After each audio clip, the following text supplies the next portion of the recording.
अस्सलाम वालेकुम स्टूडेंट्स। आज हमने बिल्स ऑफ एक्सचेंज का फोर्थ ऑप्शन पढ़ना है, बिल सेंड फॉर कलेक्शन। हमने देखिए बेसिकली जो हैं वो चार ऑप्शंस फ़िलहाल अभी पढ़े हैं। पहला ऑप्शन है simple bills of exchange drawn, यानी कि हमने जो बिल ड्रॉ किया था सबसे पहले कि बिल बना तो बिल रिसीवेबल और बिल जब हमने पे करना है तो बिल पेबल के मुताबिक हमने जो सिंपल एंट्रीज पढ़ी थी वो हमारे पास बिल ऑफ एक्सचेंज को बनाने की एंट्री थी। उसके बाद हम लोगों ने दूसरा ऑप्शन पढ़ा था कि अगर हमने बिल जो है वो डिस्काउंट करवाना हो तो हम जो है वो सेकंड ऑप्शन यूज़ करते हैं। वो ऑप्शन ये होता है कि हम बैंक के पास जाते हैं और बिल डिस्काउंट करवा लेते हैं। ठीक है, ये हमने सेकंड क्वेश्चन में पढ़ा था। थर्ड हमने पढ़ा था endorsement of bill. Endorsement of bill से मुराद ये होता है कि हम अपना बिल किसी तीसरे को ट्रांसफ़र कर देते हैं। हम ये कहते हैं कि हमने फ़लाँ बंदे के पैसे देने हैं, तो हम ऐसा करते हैं कि पैसे देने के बजाय हम उनको बिल दे दें ताकि हमारी भी अदायगी हो जाए। फिर जिस बंदे ने बिल अदा करना होता है वो बजाय पैसे उस बंदे को देने के जिसने बिल बनाया होता है, बल्कि उस बंदे को पेमेंट कर देता है जिसको बिल इंडोर्स किया जाता है, यानी कि मुंतकिल किया जाता है। उसके बाद है फोर्थ ऑप्शन आज हमने पढ़ना है बिल सेंड फॉर कलेक्शन। अब सेंड फॉर कलेक्शन से मुराद ये होता है कि हम बैंक में भेज देते हैं बिल को कलेक्शन के लिए। ठीक है, इसका मतलब ये होता है कि हमारा अगर कारोबार जो है वो बहुत ज़्यादा जो है वो स्प्रेड है, हमने बहुत से लोगों से पैसा वसूल करना है। अब हमें याद नहीं रहता कि हमने किस बंदे से जो है वो पैसा वसूल करना है, या हमें ये डर होता है कि हमारे पास जो बिल है वो गुम ना हो जाए। तो हम क्या करते हैं, अपने बिल को महफूज जगह पे भेज देते हैं, यानी कि बैंक में।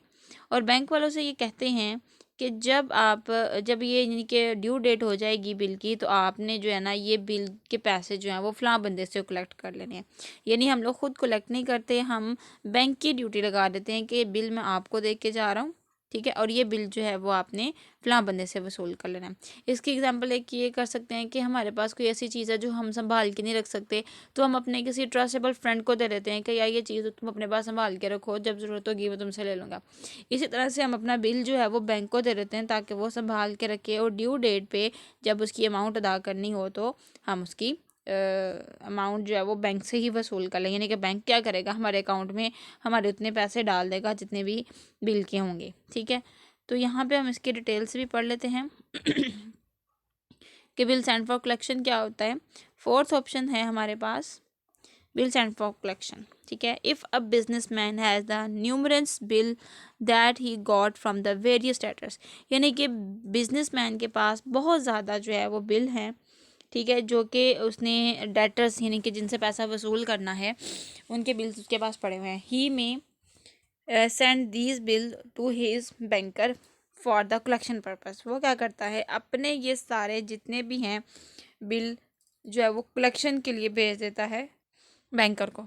ठीक है, he should be remember that this is not discounting of bill, यानी कि इसमें जो है वो यानी it should be rememberable remembered that this is not discounting for bill, यानी कि ये डिस्काउंटिंग नहीं है। ठीक है, ये सिंपल ही अपनी अमानत किसी दूसरे के हवाले कर देना ताकि हमारा बिल जो है वो गुमे ना और महफूज रहे। The bills are sent for safety for and collection purpose. The bank keeps the bill in its custody, यानी वो अपनी तहवील में जो है वो बिल रखता है टिल द ड्यू डेट, यानी कि ड्यू डेट जब तक उसकी मुकर्रर तारीख नहीं आती तब तक वो बिल अपने पास रखता है। On the due dates the banks will present the bill to the various acceptors, यानी कि जब पता लग गया कि भी ड्यू डेट आ गई है तो उनके जितने भी एक्सेप्टर्स होंगे, उन एक्सेप्टर्स यानी एक्सेप्टर मतलब जिन्होंने अदायगी करनी है बिल की, उनके पास जाएंगे तो उनसे जो है वो कलेक्शन ले लेंगे। ठीक हो गया, ज़्यादा डिटेल में जाने की ज़रूरत नहीं, बस इसका कॉन्सेप्ट ये समझ लें कि हम अपने बिल किसी महफूज बंदे के हाथ में दे देते हैं ताकि ड्यू डेट पे वो हमारी अमाउंट जो है वो कलेक्ट कर सके। अब इसमें ये होता है कि बैंकर को जब हमने बिल भेजना है तो उसमें जनरल एंट्रीज क्या करनी है। पहली एंट्री देखें, the dryer opens the temporary account. ठीक है, ड्रॉयर का जो है टेम्प्रेरी अकाउंट बना दिया जाता है उसकी किताबों में। When the bill is the send to the bank for collection, the name of account of bill send for collection, यानी कि हम यहाँ पे जब अकाउंट बनाएंगे तो बिल सेंड फॉर कलेक्शन का अकाउंट बनाएंगे, क्योंकि सिर्फ पैसा कलेक्ट करना है, ना इस्तेमाल करना है, ना इसका कोई और पर्पस है, सिर्फ कलेक्शन के लिए हमने लिया है। उसके बाद है the bill is a transfer to the accountant, यानी कि बाद में क्या होता है कि बिल की जो अमाउंट है वो अकाउंटेंट के अकाउंट में ट्रांसफ़र हो जाती है। और इसकी फॉलोइंग एंट्री है, क्या होगी, बिल सेंड फॉर कलेक्शन, ठीक है, बैंक फॉर कलेक्शन में लिख दिया जाएगा, और सेकेंडली बिल रिसीवेबल को क्रेडिट कर देंगे। ठीक हो गया। अब इसमें देखते हैं हमारे पास जो फर्स्ट क्वेश्चन है वो क्या है। ठीक है, ये बात याद रखिएगा कि बिल सेंड फॉर कलेक्शन की एंट्री सिर्फ और सिर्फ कौन करेगा, ड्रॉअर करेगा। ठीक है, बैंकर इसकी एंट्री नहीं करेगा।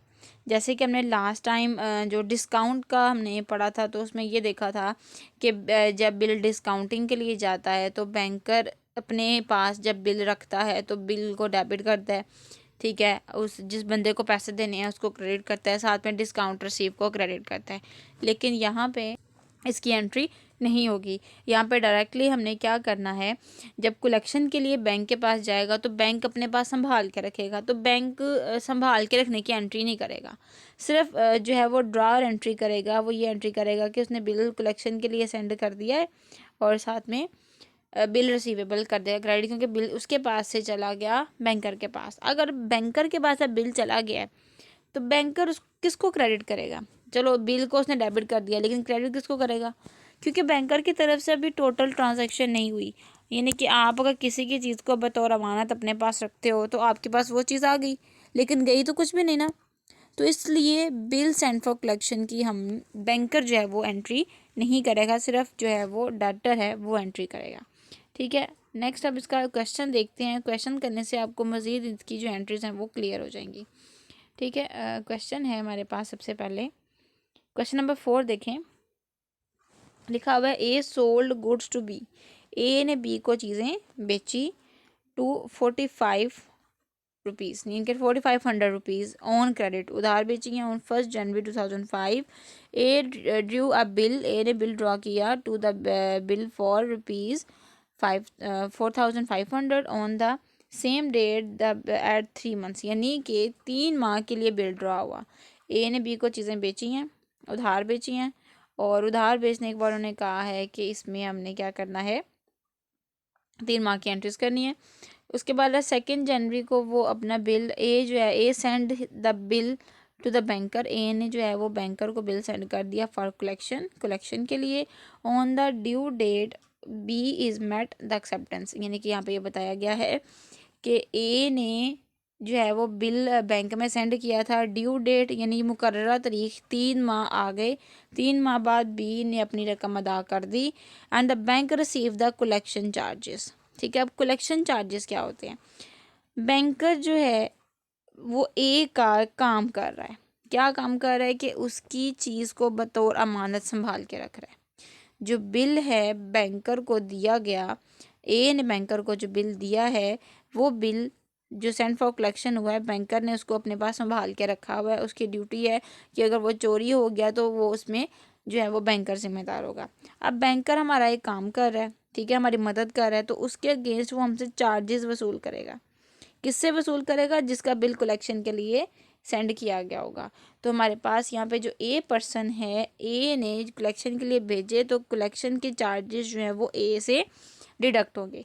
ए के लिए कलेक्शन चार्जेस होंगे एक्सपेंसेस और बैंकर के लिए कलेक्शन चार्जेस होंगे इनकम। नीचे लिखा हुआ है give the general entries in the books of A and bank. अब हमने जनरल एंट्रीज करनी है सिर्फ ए की और बैंक की, बी की एंट्रीज नहीं करनी। तो हम सिर्फ जो है वो इन दोनों की एंट्रीज देखते हैं। हमारे पास पहले जो है वो बिल ड्रॉ करने की एंट्री हो रही, सॉरी सेल परचेज की एंट्री हो रही है। तो पहले एंट्री क्या करेंगे, bill debit and sales credit. तो एंट्री देखें, यहाँ पे बी डेबिट हो गया हमारे पास, ठीक है, और सेल्स हमारे पास क्रेडिट हो गई। किस हिसाब से, 45 के हिसाब से। ठीक है, उसके बाद है, क्योंकि नीचे लिख देंगे गुड्स सोल्ड ऑन क्रेडिट। उसके बाद है हमारे पास नेक्स्ट एंट्री है हमारे पास 2 January A send B the bill to the bank for collection. ठीक है, अब उसने वही बिल जो है वो सेंड फॉर कलेक्शन कर दिया, लेकिन पहले सेल परचेज की एंट्री के बाद हमें सच ये वाली एंट्री करनी है, सॉरी बिल बनाने की, ठीक है, बिल बनाने की एंट्री हमारे पास क्या होगी, बिल रिसीवेबल टू बी। ठीक हो गया, पहले एंट्री ए टू सेल्स होगी, फिर bill receivable to be entry हमने करनी है 4500 से। उसके बाद जब बिल सेंड फॉर कलेक्शन होगा तो सेंड फॉर कलेक्शन हमने सेकंड जो है वो कौन सी डेट है, 2 जनवरी, ठीक है, 2 जनवरी को हमने जो है वो बिल सेंड फॉर कलेक्शन की डेट की है, एंट्री की है। तो बिल सेंड फॉर कलेक्शन को हम लोग डेबिट कर देंगे, ठीक है, बैंक सेंड फॉर कलेक्शन। तो यहाँ पे बिल रिसीवेबल को डेबिट कर देंगे और बिल रिसीव यहाँ से डेबिट और यहाँ पे क्रेडिट हो जाएगा। क्रेडिट किस तरह से होगा, क्योंकि बिल इसके पास से चला गया। उसके बाद हमने जो एंट्री करनी है, इधर बताया था कि बिल सेंड फॉर कलेक्शन की हमने एंट्री करनी है। तो बिल सेंड फॉर कलेक्शन की एंट्री हमारे पास कुछ इस तरह से होगी कि बैंक की तरफ से तो ये एंट्री हो गई, यहाँ पे बैंक की तरफ से एंट्री नहीं होनी, ठीक है, हमने तो एंट्री कर दी, हमारी तरफ से ये एंट्री होगी, बैंक की तरफ से ये एंट्री नहीं होगी, क्योंकि मैंने आपको बता दिया था कि बिल संभालने की एंट्री बैंक नहीं करता। बस एक किस्म का सबूत यहाँ पे मिल जाता है, इधर ए ने अपनी बुक में एंट्री की हुई है कि उसने अपना बिल जो है वो कलेक्शन के लिए भेज दिया हुआ है, इसलिए ए इसमें सिर्फ एंट्री करेगा, कलेक्शन की बैंक एंट्री इसमें नहीं करेगा। उसके बाद हमारे पास आता है A send the bill for collection and due on the due date B met his acceptance, यानी कि B ने बिल की अदायगी कर दी है। तो सबसे पहले तो A को देखते हैं, A अपनी बुक में क्या एंट्री करेगा।